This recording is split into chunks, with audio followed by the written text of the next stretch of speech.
And that was a special day. That was a big one. But the Eagles have turned out to be an incredible team, an incredible group with a fantastic coach and coaches. And having you at the White House is very, very special and important. And we appreciate you being here. And I think what we're going to do is, on occasion, when we have a really great championship team, we bring them over to the Oval Office after we're finished, and they get a chance to look at some incredible real estate.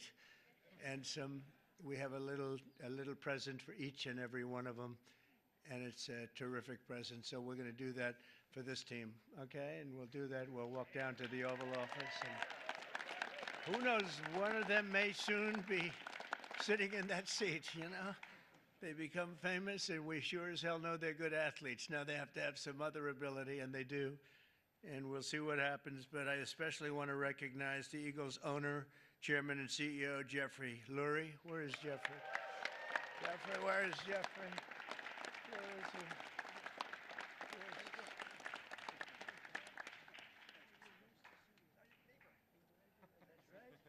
He's my neighbor, is right. And he's a good neighbor, as well as your general manager, Howie Roseman. Howie?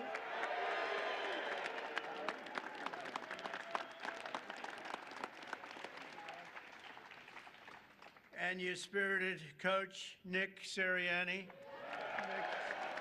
you are a spirited guy. Thank you, Nick. Well, you know, a lot of people, they doubted. Well, they always doubt championship teams, and then they become championship teams. They never doubt them again. But Nick proved the doubters wrong and brought the Vince Lombardi Trophy back to Philadelphia, and convincingly. We also have to recognize the Eagles' head of security. You know, this is a guy, they say he loves Trump. This is a guy, and I had Saquon give him a big, beautiful hat last night because I've been hearing about this guy. He likes Trump. His name is Dominic DeSandro, Big Dom, and he's sort of a legend.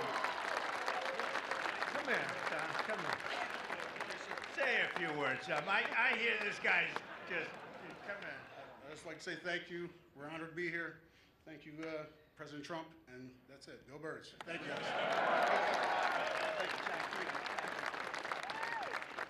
He's a big part of the team, that's what I hear. But I want to thank also some incredible talent and representatives for our country. Pam Bondi is here. She's doing such a good job on television this morning too, Pam. She's incredible. Lori Chavez Durima, Secretary of Labor. Scott Turner, HUD. Hello, Scott. You're doing good. I want to thank you all for being here. Senator Dave McCormick. David, thank you. Hey, come on up here, David. Come on. Representatives Rob Bresnahan, Brian Fitzpatrick, Ryan McKenzie, Dan Muser, Burgess Owens, Lloyd Smucker, G.T. Thompson, and Jeff Van Drew. And we have a lot of other congressmen here, but I have no idea who they are because I can't see you with all these people. But I apologize. See, they'll never speak to me again. They'll be angry, but I just don't know who you might be right now. As well as Pennsylvania Attorney General Dave Sunday. Thank you, Dave. Good job, Dave. And Treasurer Stacey Garrity. Thank you very much. Thank you, Stacey. We have a lot of great politicians out there. For Eagles fans, the road to this day has been long, but the journey has been well worth it. I would say, Jeffrey, that was a great journey for you, huh? It was great for you and for everybody else. And look at the size of this guy. This guy's. You know, when we walked up, I said, you know, you just stay here a little bit. I'll walk up in front of you because I didn't want to get anywhere near the size of you. and the greatness as a player, too, I can tell you. 2 years ago, the Eagles came incredibly close to football immortality in Super Bowl 57. You remember that game. But after a hard-fought game, you suffered a really heartbreaking loss to the Kansas City Chiefs by just 3 points. It looked like you had the game. 2 years ago, the Eagles came incredibly close to football immortality in Super Bowl 57. You remember that game. But after a hard-fought game, you suffered a really heartbreaking loss to the Kansas City Chiefs by just 3 points. It looked like you had the game. This past year, the Eagles were determined to get it back, and get it back they did. The season started off slow, but you soon caught fire with your great coach inspiring you, and you got the ball to your superstar running back, who I met yesterday, and I want to tell you, he's a handsome guy, but I wouldn't want to tackle him. Saquon Barkley. Where's Saquon?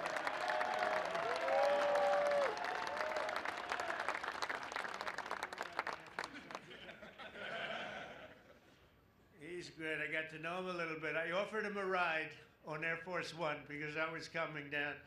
And usually they say, no, I don't think so. He said, I'll take it, sir.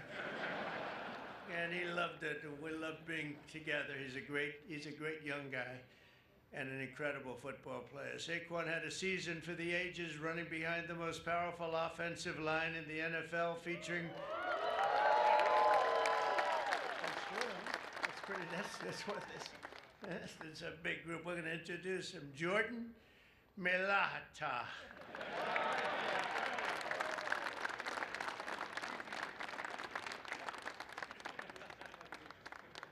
Thank you, Jordan. These are big people. Landon Dickerson.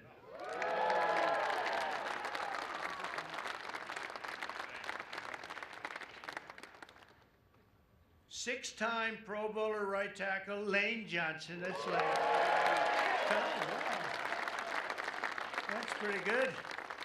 How is he? Is he better than you guys? I don't know. Oh, yeah. Six-time Pro Bowl. Oh, that's pretty good. In Week 9 against Jacksonville, Saquon performed football magic while racking up a total 119 yards, 99 yards, almost 200 yards, 2 touchdowns. In the second quarter, he caught the ball, dodged 2 tacklers, and then hurtled backward over another diving defender, sending him flying through Saquon's legs. You remember that one? I said, oh, that's a dangerous play, but he doesn't care about danger on the football field. And by the way, I have to tell you something. I was with the Giants and the head coach and some people, and I said, do anything you have to, but don't lose Saquon. They lost Saquon. That was not good. I called that one. That was an easy one to call because he played damn well for the Giants. I can tell you that. But he made the right decision because it is a team sport, and he has great people in this team. This unforgettable display of athleticism will soon be seen in highlight reels, and you've seen a lot of it. I've seen that game numerous times. They play it over and over. It was an amazing game, the final game, and a little bit surprising that either team would have won by so much. But ultimately, Saquon rushed for more than 2,500 yards in the regular season and playoffs combined, an NFL record. Think of that, all those years.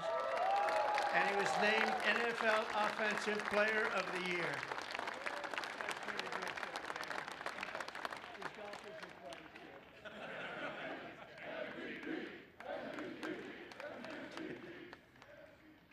So I want to congratulate him. What a guy. Complimenting Saquon's historic season was an incredible year from star quarterback Jalen Hurts, and he really he had a great season and a great game. Finished with 32 touchdowns on the year, turning in one stellar performance after another. Terrific guy and a terrific player. On defense, the Eagles finished the regular season with the fewest yards allowed per game, thanks in large part to talented young stars like safety Reed Blankenship. Where's Reed?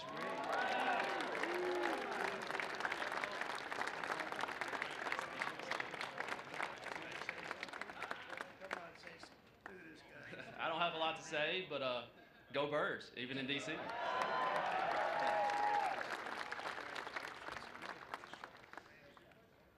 And on defense, the Eagles finished is really legendary because I think probably it's been one of the greatest finishes in football history.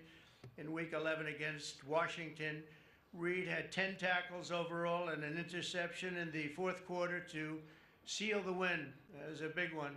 That was a rough game for the opposing team. That's one of those that you don't sleep very well, but you guys came back and you did an incredible job just to get through. The Eagles ended the regular season at 14-3 with only 3 playoff games standing in the way of the Super Bowl in New Orleans.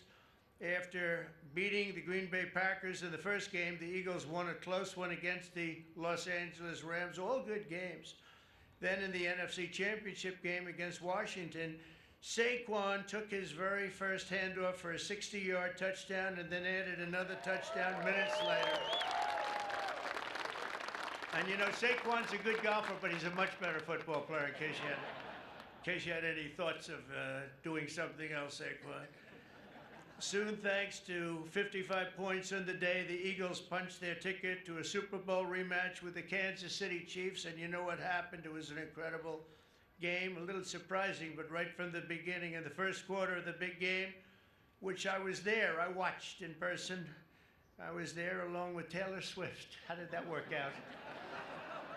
How did that one work out? The Eagles scored a touchdown on their signature play, the tush push. You know what that is? Or I hope they keep that play, Coach. I don't know. They're talking about getting rid of that play, I understand. They should keep it. What do you think, Saquon? I like it. You have guys like this pushing you around a little bit. I like it. It's sort of exciting and different. I would like to see something done. I'd like to go back to the regular kickoff, however. We don't like that kickoff where nobody's moving. The ball's in the air, nobody's moving, but I won't ask the coach or Lane or any of the people about that, but as a fan, I don't know. I'm not sure, Jeffrey. Or some of the people, they call it the brotherly shove, you know, the other. Meanwhile, the ferocious Eagles defense pressured the Chiefs offense on almost every snap, causing 6 sacks, and 3 turnovers, including a phenomenal interception return for the touchdown by a spectacular rookie, Cooper DeJean.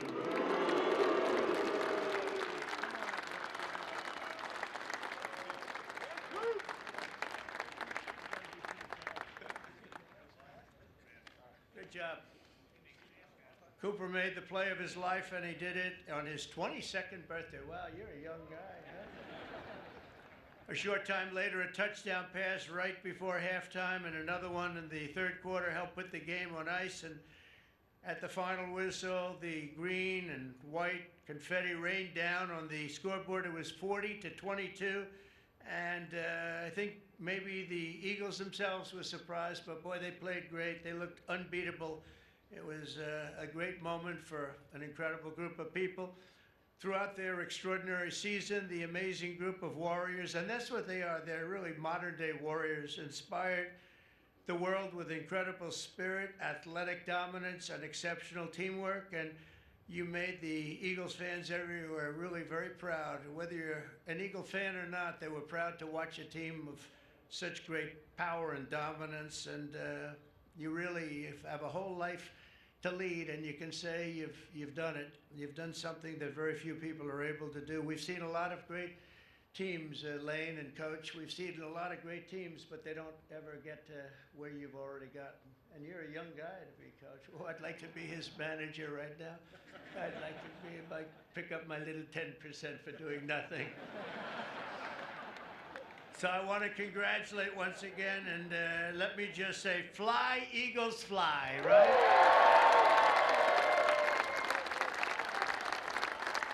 And with that, I want to bring up one of the great offensive linemen, really of all time. When you're a 6-time All-Pro, that's really something. And Lane Johnson, come up and say a few words. Congratulations, you're really something special. Thank you.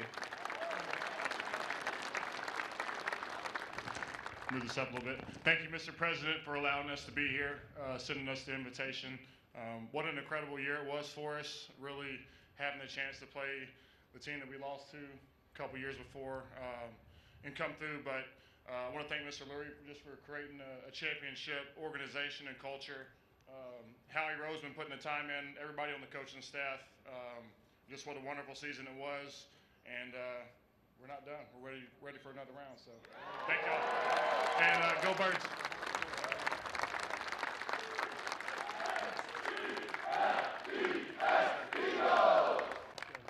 thank you, Mr. President, for having us here. And we also appreciate the endorsement for the tush push. We really appreciate that. And go Birds.